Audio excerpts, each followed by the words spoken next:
Hi, let's go ahead and talk regrouping. Just wanted to point out the students who are getting this packet can subtract.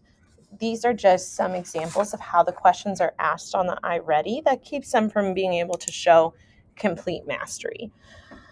One thing that's tricky is when it's written out horizontally. I do encourage each student to rewrite each of the problems vertically. It says circle the problems that are incorrect. Once you write them out vertically, these are all pretty easy problems. Okay, that one is correct. But the main thing is taking the time to write it out vertically.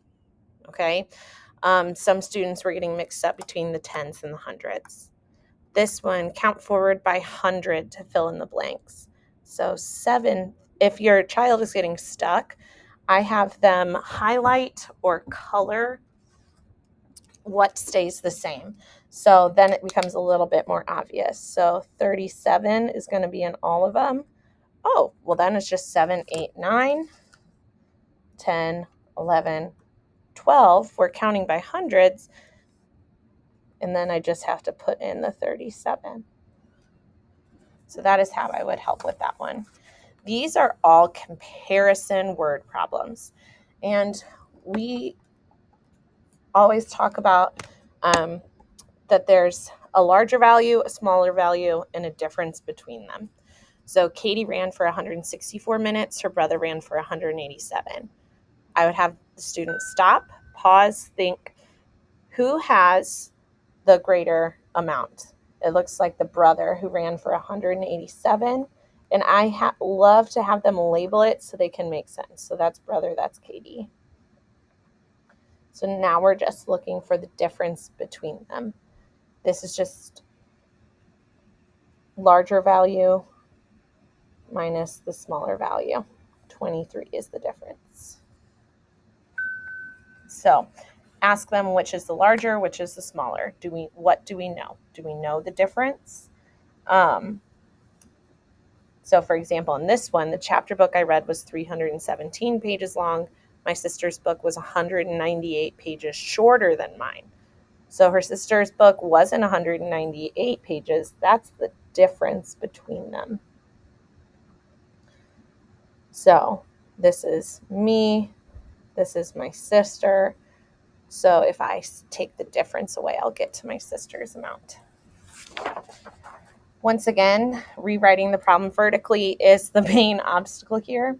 It says circle all the problems where you need to regroup or borrow from the hundreds to subtract the tens. So if I rewrite the problem vertically, making sure everything's lined up, I do need to regroup the tens to help me with the ones. I do notice that. And I'm going to need to regroup the hundreds here because I can't do 3 minus 6. I don't have enough hundreds. So I am going to have to regroup. So anytime you have to cross out the hundreds to bring it over into the tens, I want them to circle it. You could encourage them to just look at the tens. Can I do 2 minus 4? Nope, I'm going to have to regroup that. Can I do 3 minus 1? Yep, I can. So I would like them to rewrite it vertically just to get the practice, but they could go through and do an initial pass with just looking at that column. Same thing here. This is just, do we have enough ones? So can I do 1 minus 7? Nope, I would have to regroup. Let's show that. Can't do 1 minus 7, so I would have to regroup.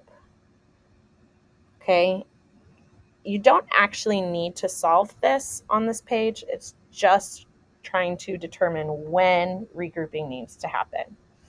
On the iReady, it's written out like this with check boxes, and it will say which ones do you need to regroup the tens into the ones. So this is just good practice of going through each of them.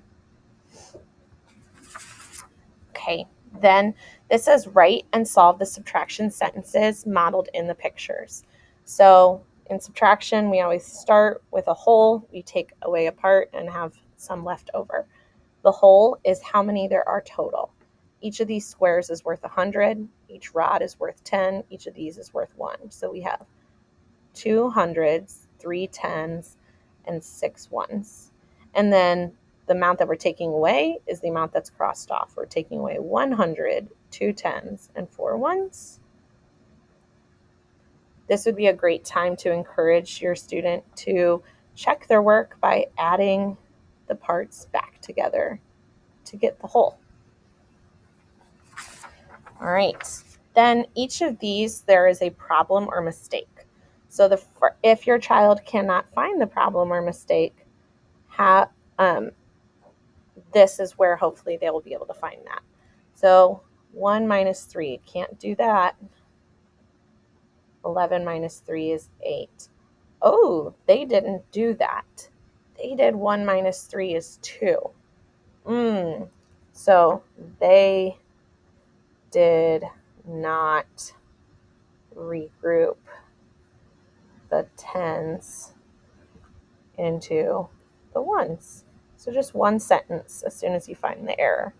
If you are like, I don't know what the error is, the error here is that they took from the 0 and made it a 9, but this also needs to become a 1. I always phrase it to them when there's nothing to steal from. So we needed to steal from the tens and there was nothing there. We can steal from 20 and make it 19. They just made it 9.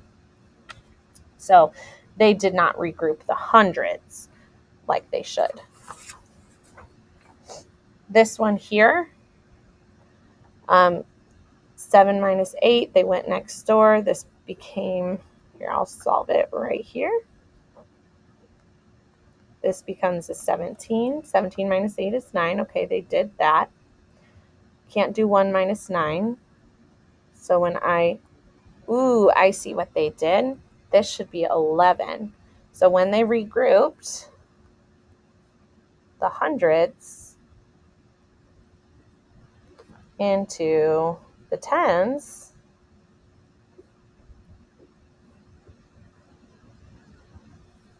there should be 11 tens. All right, so just one sentence. And you can scribe that for them if your student is struggling with the writing component. Okay, this is the last thing. I will just do one of these because there's a problem worked out here. The main thing is we're looking for the difference between two numbers on a number line. I personally have taught them to add up instead of subtract back. So that means for this problem, I have them start at 35 and count forward, just for students who like to add more than subtract. My instruction is, if you don't know what to do, try and get to the next 10. So we're at 35. I would need 5 more. Then my instruction would be to try and get to the 100, to the next 100. So I would need 60. And then I would need from 100 to 156, I would need 56. So 5 plus 60 plus 56. So once you add those up, you can encourage your child to stack them up to get their total difference. 121 is the difference. I'll do one more just to show. We have 46. The larger number goes up here. Smaller numbers go to the left. Then you could also, some students like to go ahead and add bigger amounts. They like to add on 100 right away if they can. Okay, I can add another 100. Okay, and then they could take care of the ones then. The ones in the tens. So this would be 100 plus 100 plus 4 plus 20, So that would be 224. Okay. If your child is particularly struggling with one page, let me know and I can do that page with them in class. Thank you so much for your support. This really will help not only their scores go up, but help them be more prepared for 4th grade. Thank you so much.